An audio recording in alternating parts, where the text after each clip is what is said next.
Magandang buhay mga bata! Tara, samahan ninyo akong matuto kasama si Teacher Aika, your online teacher. Please don't forget to subscribe, like, share, and hit the notification bell for more videos. Thank you! Matatag Curriculum, EPP, Industrial Arts, Grade 4, Quarter 4, Aralin 4. Ang ating paksa ngayong araw ay tungkol sa pagguhit ng orthographic drawing at isometric drawing. Muli, ako si Teacher Aika, ang inyong online teacher. Simulan na natin! Mga kasanayan at layunin. Una, na isasagawa ang orthographic drawing.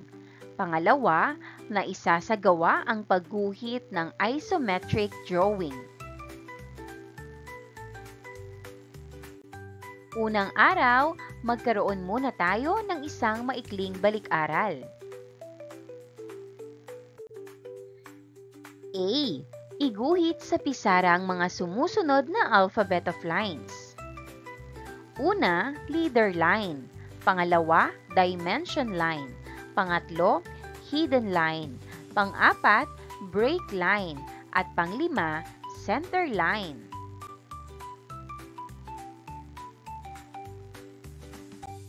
Dumako na tayo sa iba't ibang pangalan ng alphabet of lines. Leader line. Ito ay ginagamit upang ituro ang isang bahagi ng drawing. Linya. Narito ang halimbawang aplikasyon.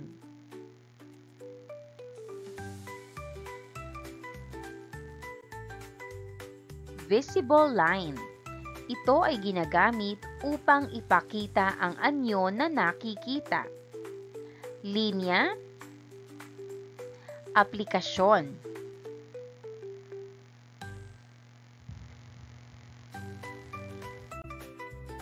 Dimension line. Ito ay ginagamit upang ipakita ang sukat ng drawing. Linya. Aplikasyon.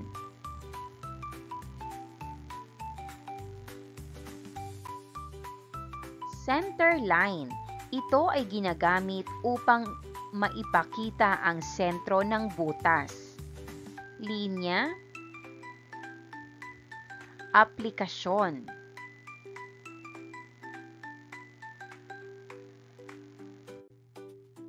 Break line. Ito ay ginagamit pamputol ng mga bahagi ng drawing. Linya.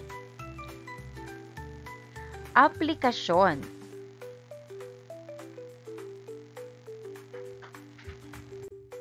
Section line. Ito ay ginagamit upang ipakita ang nahating parte ng drawing. Linya. Aplikasyon.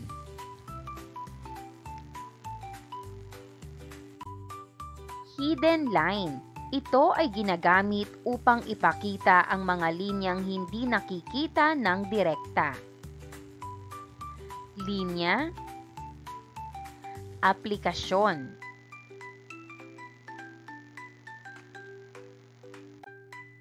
B. Tukuyin kung ano ang tamang orthographic view ng mga sumusunod. Isulat ang letra ng tamang sagot sa patlang.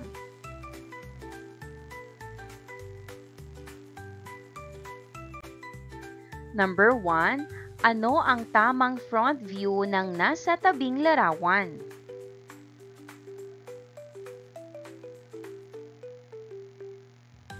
Ang sagot, letter A. Number 2. Ano ang tamang side view ng nasa tabing larawan?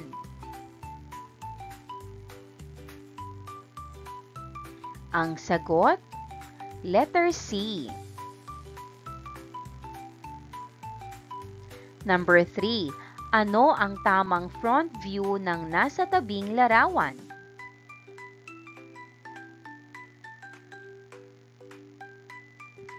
Ang sagot, letter B.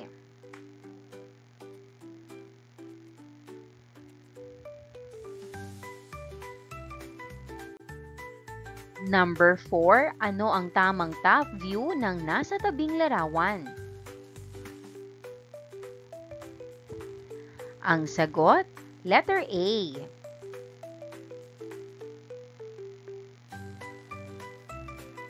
Number 5, ano ang tamang side view ng nasa tabing larawan?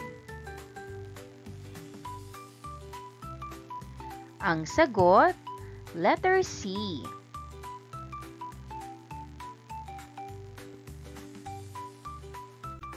Paglinang sa kahalagahan sa pagkatuto sa aralin. Ang lahat ng disenyo ng produkto na nakikita natin katulad ng mga sasakyan, laruan, upuan, lamesa, bahay at iba pa ay nagsisimula sa pagguhit. Ang orthographic drawing ay mahalaga para sa detalyadong paglalarawan at konstruksyon, habang ang isometric drawing naman ay mahalaga para sa three-dimensional na representasyon, visualization, at pag-analisa ng mga konsepto at disenyo.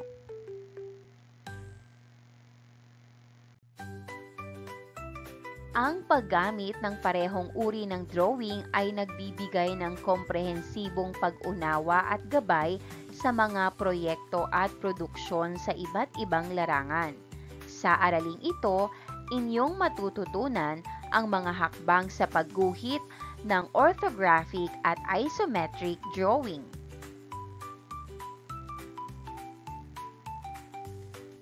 Paghawan ng bokabularyo sa nilalaman ng aralin. Ang paggamit ng parehong uri ng drawing ay nagbibigay ng komprehensibong pag-unawa at gabay sa mga proyekto at produksyon sa iba't ibang larangan. Sa araling ito, inyong matututunan ang mga hakbang sa pagguhit ng orthographic at isometric drawing. Orthographic drawing, isang representation ng three-dimensional object na pinapakita sa pamamagitan ng two-dimensional surfaces.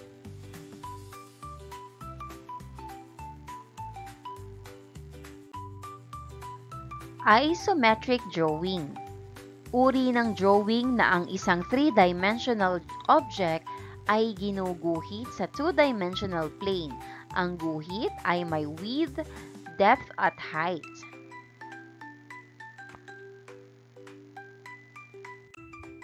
Three-dimensional o 3D.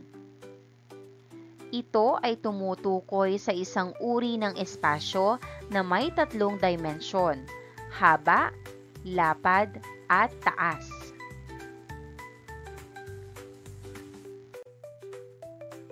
Two-dimensional or 2D. Ito ay tumutukoy sa espasyo na may dalawang dimensyon lamang, haba at lapad. Ito ay isang uri ng espasyo na karaniwang makikita sa mga larawan, mga disenyo sa papel, at iba pang mga representation na walang taas o lalim.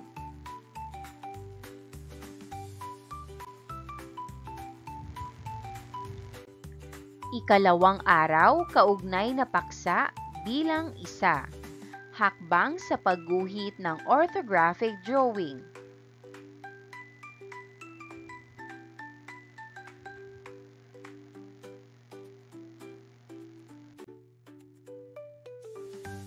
Ang orthographic drawing ay nagbibigay ng detalyadong pagpapakita, nagpapahayag ng mga plano at konsepto, nagbibigay daan sa maayos na komunikasyon, at nagbibigay ng kaligtasan at epektibong pagpapatupad ng mga proyekto at produkto.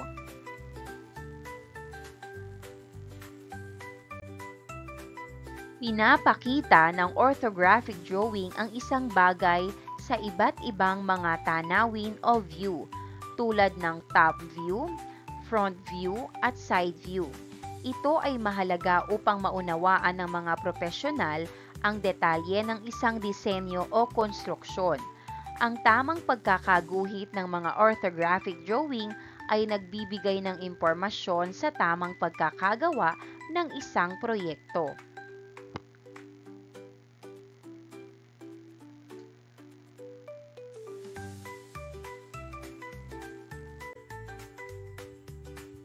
Ang larawan na nasa ibaba ay isang halimbawa ng orthographic drawing.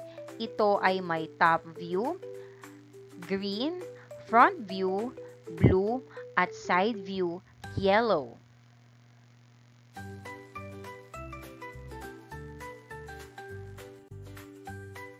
Narito ang mga hakbang sa paggawa ng orthographic drawing. Number 1, gumawa ng cross na linya gamit ang ruler. Siguraduhin na ito ay nasa gitna.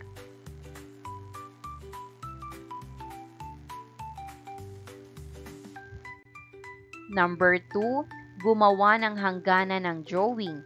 Ito ang magsisilbing espasyo ng drawing mula sa cross na linya.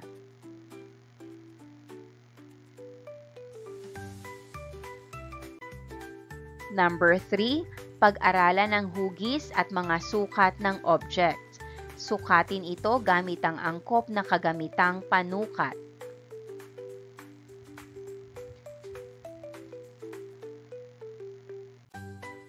Number 4, magsimula sa front view. Sukatin ang taas at lapad gamit ang ruler. Gamitin ang nakuhang sukat upang iguhit ang front view. Ang taas ay 3 inches, habang ang lapad naman ay 1 inch.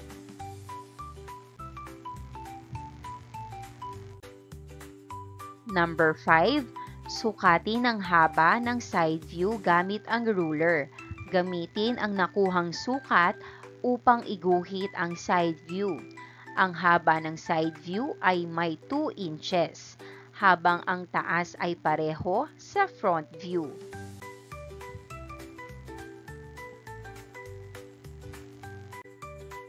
Number 6, sukatin ang lapad at haba ng top view.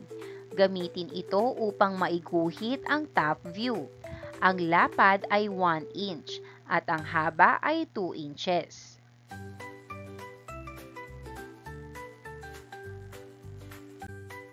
Number 7, burahin ang mga sobrang linya at pangalanan ang iba't ibang orthographic views.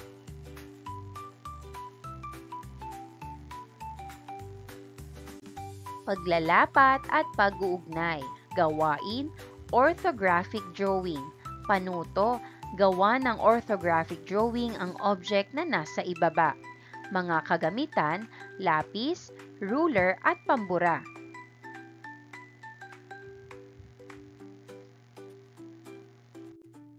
Panuto. Number 1, gumamit ng orthographic drawing gamit ang object na nasa ibaba. Number 2, gumamit ng ruler upang masukat ang top view, side view, front view ng hugis na nasa ibaba. Number 3, gamitin ang mga natutunang hakbang sa pagguhit ng orthographic drawing. At number 4, iguhit ang orthographic drawing sa loob ng kahon sa susunod na pahina.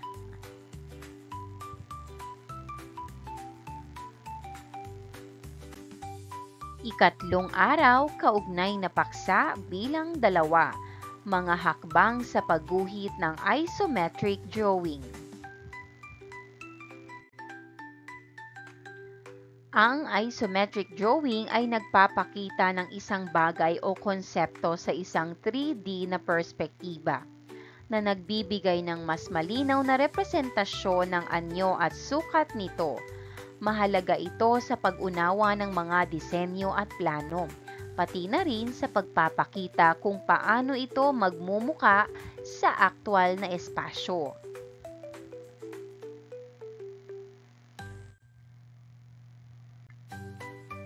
Dahil sa 3D perspective ng isometric drawing, ito ay nakakatulong sa mga tao upang ma-visualize ang isang konsepto o disenyo.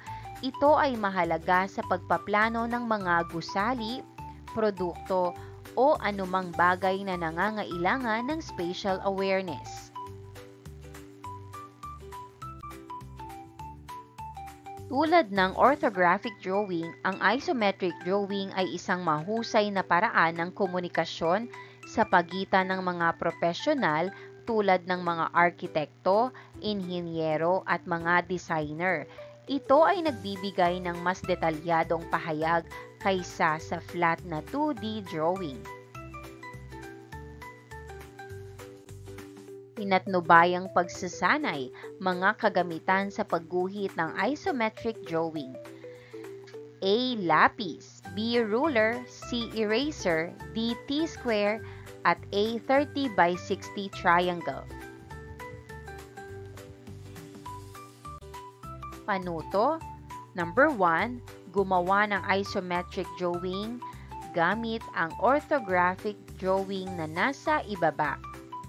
Number 2. Gamitin ang mga natutunang hakbang sa pagguhit ng isometric drawing.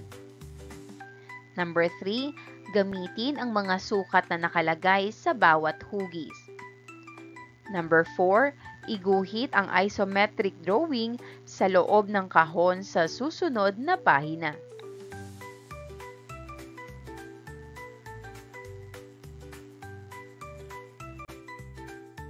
Number 1. Gumuhit ng pahigang linya sa babang bahagi ng papel gamit ang T-square.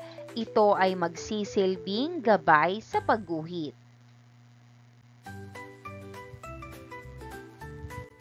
Number 2. Gumuhit ng patayong linya gamit ang 30 by 60 triangle at T-square.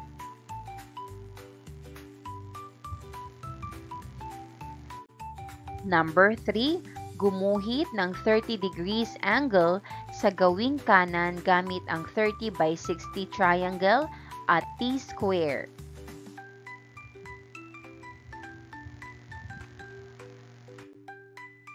Ganito dapat ang kalalabasan ng iyong gawa.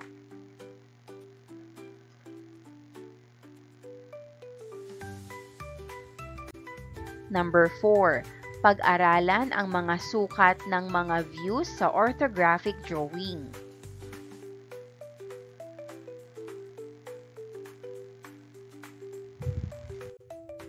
Number 5. Magsimula sa front view.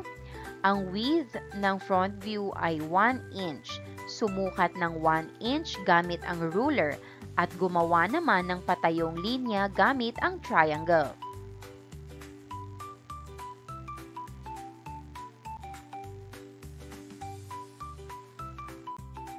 Number 6. Ang height ng front view ay 3 inches. Sumulat ng 3 inches gamit ang ruler at iguhit gamit ang T-square.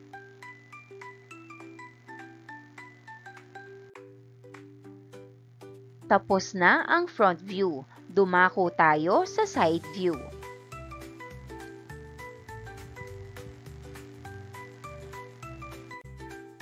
Number 7. Ang width ng side view ay 2 inches. Sumukat ng 2 inches gamit ang ruler at mula dito, gumawa ng tuwid na linya gamit ang triangle.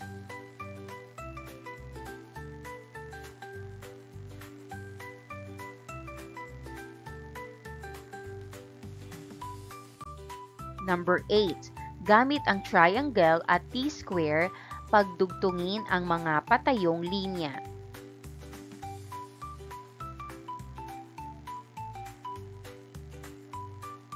Tapos na ang side view. Dumako na tayo sa top view.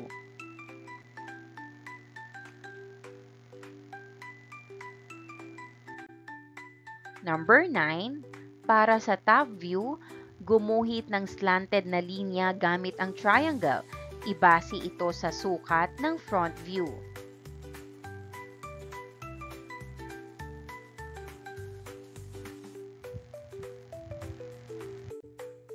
Number 10. Pagdugtungin ang mga linya gamit ang T-square upang mabuo na ang top view. Tapos na ang top view.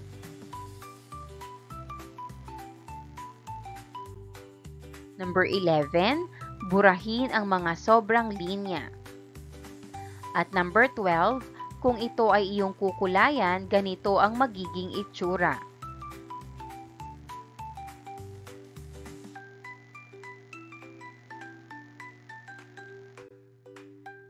Mula sa orthographic drawing, nagawa natin ito ng isometric drawing.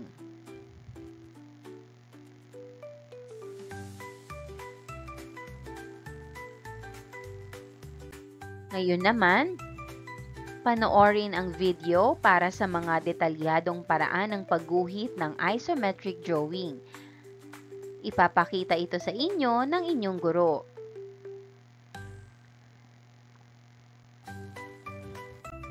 Paglalapat at pag-uugnay. Gawain isometric drawing. Panuto, gawan ng isometric drawing ang orthographic drawing na nasa ibaba. Mga kagamitan, lapis, ruler, eraser, T-square, 30 by 60 triangle. Pamantayan, kawastuhan ng sagot at ayos ng drawing. 5 puntos ang pinakamataas, 1 puntos naman ang pinakamababa.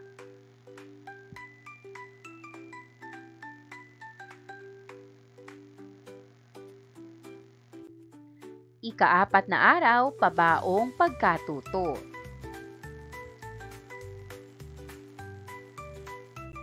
Tanong, tugon, sagutan ang mga sumusunod na tanong. A. Ano ang pagkakaiba ng orthographic drawing at isometric drawing? Tugon, ang orthographic drawing ay isang uri ng pagguhit na nagpapakita ng iba't ibang panig ng isang bagay, harap, itaas at gilid, sa magkakahiwalay na view. Samantalang ang isometric drawing ay isang paraan ng pagguhit na nagpapakita ng 3 dimensyon, haba, lapad at taas, sa iisang larawan, gamit ang 30-degree na anggulo.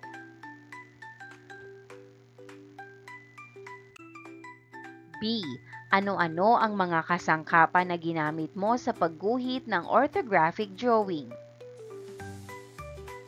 Tugon, ginamit ko ang lapis, ruler, T-square, triangle, compass at eraser upang makagawa ng maayos at sukat na guhit sa orthographic drawing. C. Ano-ano ang mga kasangkapan na ginamit mo sa pagguhit ng isometric drawing?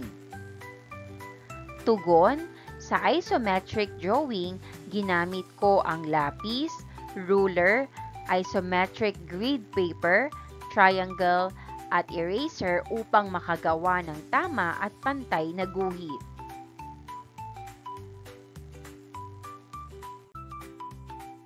D. Ano-ano ang hakbang na iyong isinagawa sa pagguhit ng orthographic drawing? Tugon, gumuhit ng mga gabay na linya gamit ang T-square at ruler.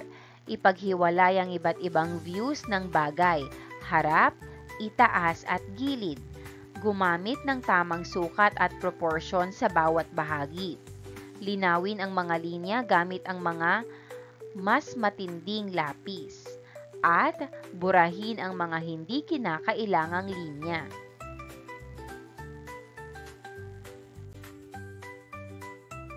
E. Ano-ano ang hakbang na iyong isinagawa sa pagguhit ng isometric drawing? Tugon, gumamit ng isometric grid o gumuhit ng gabay na 30-degree na linya. Itakda ang pangunahing sukat ng bagay sa loob ng isometric guidelines. Gumuhit ng mga pangunahing bahagi gamit ang ruler at triangle. Idagdag ang mga detalye at tiyakin ang tamang proporsyon. Linawin ang mga linya at burahin ang hindi kinakailangang guhit.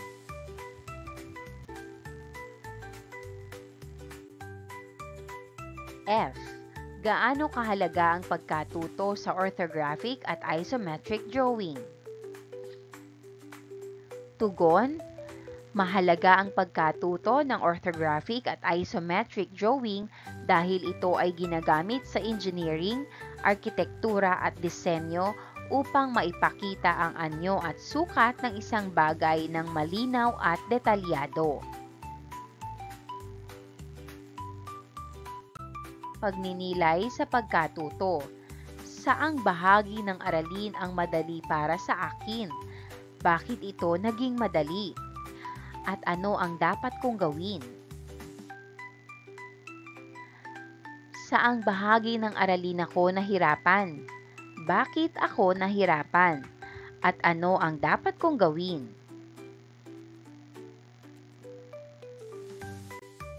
Pagsusulit. Panuto. Tukuyin kung ang mga sumusunod ay orthographic drawing o isometric drawing. Isulat ang OD kung ito ay halimbawa ng orthographic drawing. Isulat naman ang ID kung ito ay halimbawa ng isometric drawing.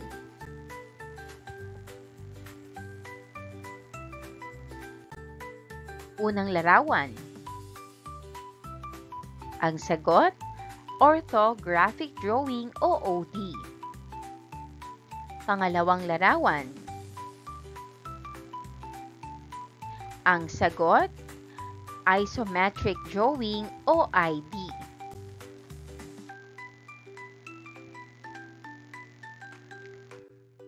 Pangatlong larawan. Ang sagot, orthographic drawing o OD.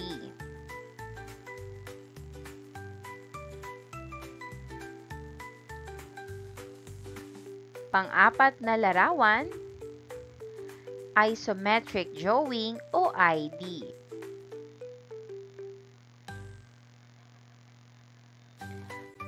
At panghuling larawan, isometric drawing o ID.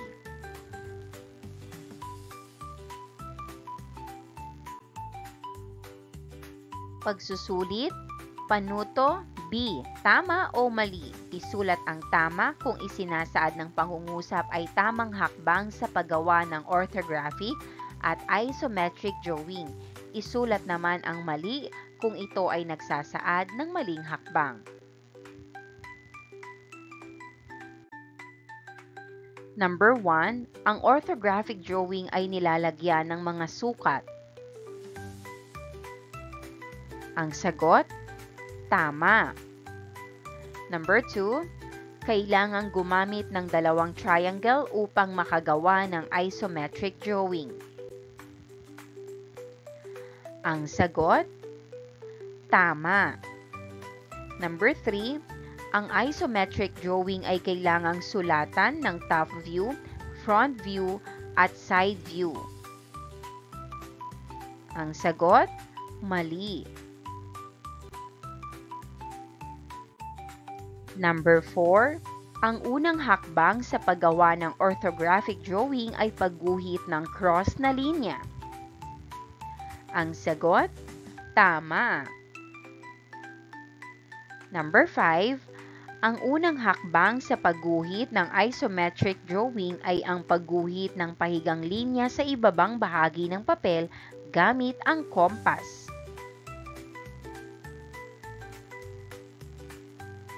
Ang sagot, mali. Maraming salamat sa panonood. Huwag kalimutang i-like at mag-subscribe para sa higit pang educational content. I-click ang bell icon para ma-update ka sa ating mga bagong video. Salamat!